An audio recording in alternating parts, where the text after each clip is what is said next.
સમાચારમાં આગળ વધીએ. ખાડી દેશોમાં યુદ્ધ વચ્ચે ભારતીય શેર બજારમાં ભારે ઉથલપાથલ જોવા મળી રહી છે. પ્રી ઓપનિંગમાં સેન્સેક્સમાં 1700 પોઈન્ટથી વધુનો કડાકો અને નિફ્ટીમાં 500 પોઈન્ટથી વધુનો કડાકો, તો બેંક અને ઓટો શેરમાં ભારે ઉથલપાથલ જોવા મળી છે. અમેરિકાના શેર બજારમાં ઐતિહાસિક કડાકો અને ગઈકાલે પ્રમુખ ટ્રમ્પે જાહેરાત કરી હતી કે હાલ ચાલી રહેલું યુદ્ધ હજુ 4 થી 5 અઠવાડિયા સુધી ચાલુ રહી શકે છે. અને આ નિવેદન બાદ રોકાણકારોએ જોખમી એસેટ્સ વેચવાનું શરૂ કર્યું અને પોતાની મૂડી રોકડમાં શિફ્ટ કરી રહ્યા છે.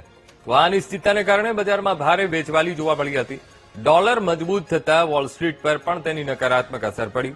રોકાણકારો સુરક્ષિત રોકાણ તરીકે ડોલર તરફ વળતા અમેરિકી ડોલર મજબૂત બન્યું છે. વિશ્વની 6 મુખ્ય કરન્સી સામે ડોલરની મજબૂતી દર્શાવતો ઇન્ડેક્સ 99.28 પર પહોંચી હતી.